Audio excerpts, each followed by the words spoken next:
ప్రస్తుత కాలంలో అరచేతిలోనే వైకుంఠం కనబడతా ఉంది. సెల్ ఫోన్ ఒకటి ఉంటే చాలు ప్రపంచం మొత్తం తెలిసిపోతూ ఉంది. అదేవిధంగా ఒక కుటుంబంలో నలుగురు ఉంటారు. ఒకరు తూర్పు, ఒకరు పడమర, ఉత్తరం, దక్షిణం ఇట్లా మల్లుకొని వాళ్ళు సెల్లలు చూసుకుంటూ ఉంటారు, కానీ ఒకరొకరు మాట్లాడుకోరు. వాటికి మానవ సంబంధాలు లేవు వాళ్ళకి. అటువంటి పరిస్థితుల్లో ఒకానొక గ్రామంలో 100కి ఒకరుంటారు. అటువంటి కుటుంబం వ్యవసాయం చేసుకుంటూ తాత, మనవడు, ఇంకా ముది మనవడు, కొడుకు వీళ్ళందరూ కలుసుకొని ఒకే కుటుంబంగా మనకు సమాజానికి ఆదర్శంగా ఉన్నారు వాళ్ళు. అటువంటి వాళ్ళని పరిచయం చేయడానికి ఈరోజు నేను పూనుకున్నాను, వస్తున్నాను. రమణయ్య గారు నమస్కారం. మీరు వ్యవసాయంలో పండిపోయారు. 70 సంవత్సరాల నుంచి కూడా, చిన్నతనం నుంచి కూడా వ్యవసాయం చేస్తూ ఉన్నారు. ఆనాటి పద్ధతులు, ఆనాటి వ్యవసాయ విధానం ఏమిటో ఇక్కడ సమాజానికి తెలుసుకోవాలని నేను వచ్చాను. మీరు కొంచెం చెప్పండి.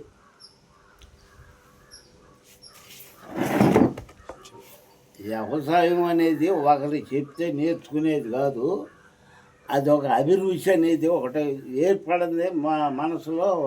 వ్యవసాయం చేయలేదు. ఆ రోజు వ్యవసాయం 1957లో నేను చదువు ముగించుకొని వ్యవసాయం మీదకి వచ్చిన. ఆ రోజు చదవాలని నాకు ఉంటే నాకు ఇంట్లో పరిస్థితులు బాగలేక నేను చదువుకోలేక వ్యవసాయం మీదకి వచ్చాము. ఆ రోజు 4 ఎకరాల కైలో నిలబడ్డాం. ఆ 4 ఎకరాల కైని ఈరోజు డెవలప్ చేసుకొని మా కుటుంబం మేము ఐక్యతతో నడుపుకుంటూ వస్తున్నాం. రమణయ్య గారు, ఇప్పుడు వ్యవసాయం యంత్రాలు వచ్చేసినాయి, చాలా సులభంగా చేసుకుంటూ ఉన్నారు. ఇప్పుడు 75 సంవత్సరాల క్రితం మీరు వ్యవసాయం అప్పుడే మొదలుపెట్టారు. ఆనాడు ఈ యంత్రాలు ఏం లేవు. మీరు ఏ విధంగా కష్టపడ్డారు, ఎట్లా మొదలుపెట్టారు కొంచెం చెప్పండి. ప్రతి ఒక్క రైతుకి 5 ఎకరాలకి ఒక్క అరక మాదిరి ఆ అరక సంపాదించుకోండేది. ఆ రోజు జావును లేచి నాగేలు దున్నుకొని మధ్యాహ్నప్పుడు వదిలిపెట్టినప్పుడు మళ్ళా ఆ కయ్యల్లో నూసుకులుంటే నూసుకులు వేసుకుంటూ 6 గంటల దాకా వ్యవసాయం చేసేవాళ్ళం.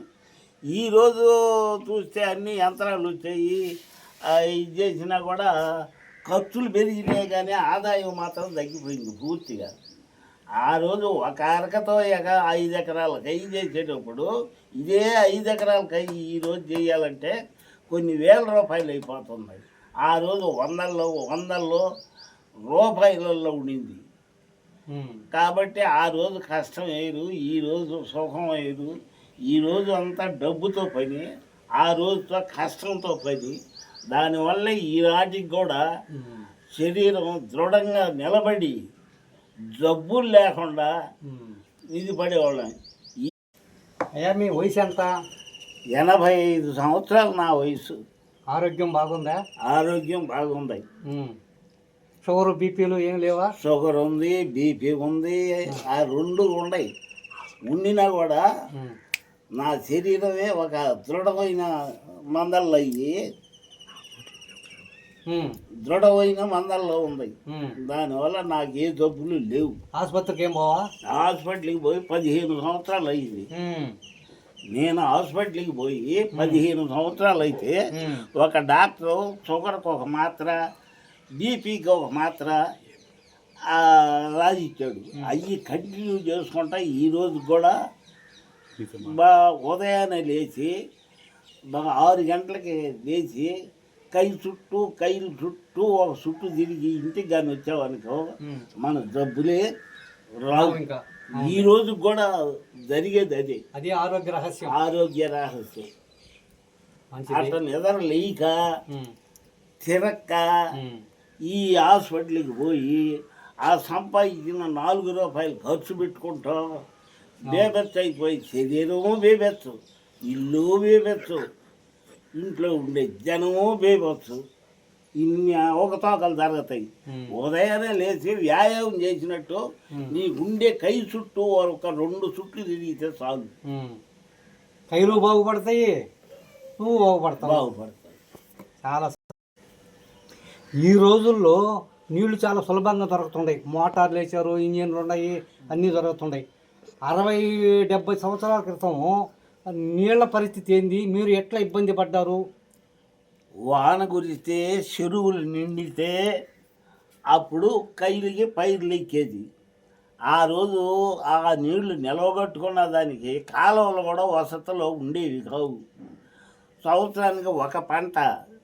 ఆ ఒక్క పంట కోసం 1000 బొగుళ్ళు కష్టపడి పొద్దులు వస్తాం నాగేళ్ళు దున్ని సాయంకాలం పోయి కాలువ నీళ్ళు ఎక్కేసుకొని 1.5 ఎకరాకి 1.5 గంట మడవ. ఆ 1.5 గంటలో ఈ 100 సెంట్లు కయ్యిని తడపాల్సి వస్తుంది. ఇక అది మీరు అర్థం చేసుకోండి పరిస్థితులు ఎట్టుండి అనేది. ఆ నీళ్లు ఇంకొకటి వచ్చి తీసుకొని పోతాడని అక్కడే కొనుక్కోవటం, అక్కడనే కొనుక్కొని పాములు అనక చెడులు అనక 1000 బొగుళ్ళు ఆ పంట చేతికి వచ్చిన దాకా 1000 బొగుళ్ళు కష్టపడేవాళ్ళం. దానివల్ల మా ఆరోగ్యాలు ఈ రోజుకి దృఢంగా నిలబడగలిగింది. అవునవును. ఆయాల అంత కష్టం చేయబట్టే ఇవాళ మీరు దృఢంగా ఉన్నారు. ఇప్పుడు వాళ్ళు ఉదయం 8 గంటలకి లేస్తున్నారు, రాత్రి 1 గంటకి పడుకుంటున్నారు. ఇంకా ఆరోగ్యాలు ఏముంటాయి? అది వాళ్ళు వ్యవసాయం ఏం చేస్తారు? ఆనాడు ఊరికి ఒక హాస్పిటల్ కూడా లేదు. ఈ రోజు ఊరికి 10 హాస్పిటల్ ఏర్పడ్డాయి, 10 మందికి మందుల షాపులు ఏర్పడ్డాయి. దేనివల్ల అంటే జబ్బులు పెరిగిపోతున్నాయి. ఎవరిని కదిలిచ్చినా నాకు అది బాగలేదు, ఇది బాగలేదు అనేవాడే కానీ నాకు ఏ జబ్బు లేదు అనేవాడు ఎవడు కనపడటం లేదు. అదే 85 సంవత్సరాలు దాటి నిలబడ్డ వాళ్ళ ఎముకలు బట్టి చూసినా కూడా ఈ రోజుకి స్ట్రాంగ్గా ఉంటాయి, దట్టంగా. అది దానికి దీనికి తేడా. అవునులే. చాలా సంతోషం రమణయ్య గారు, మంచి విషయాలు చెప్పారు. ఇంకో విషయం కూడా తెలిసింది, బళ్ళు కూడా రాత్రులు కూడా బళ్ళు తోలేవారు అని నాకు కొంచెం తెలిసింది. అది వివరించండి కొంచెం. వ్యవసాయం నారేతలు అయిపోయిన తర్వాత బండి ఎద్దులతో బాడుగులు తోలుకునేది. ఆ బాడుగులు తోలుకున్నామంటే రాత్రి 10 గంటలప్పుడు బాడుగు తోలి ఇంటికి వస్తే ఏకోజామున 3 గంటలకు మళ్ళా లేచి ఆ బాడుగు తోలటానికి పోయేది. దానివల్ల ఆ బళ్ళల్లో ఈ వడ్ల తోలకాలు కానీ, మట్టి తోలకాలు కానీ, గడ్డి తోలకాలు కానీ సకలం తోలేది. బండి ఒక కాడెద్దులు ఒక బండి ఉండేది. అవి వ్యవసాయానికి అయ్యే, ఇట్లా అన్నిటికీ అయ్యే. చాలా విషయాలు తెలుసుకున్నాను. మీకు నమస్కారం. జాగ్రత్త, ఆరోగ్యం జాగ్రత్త. ఓకే.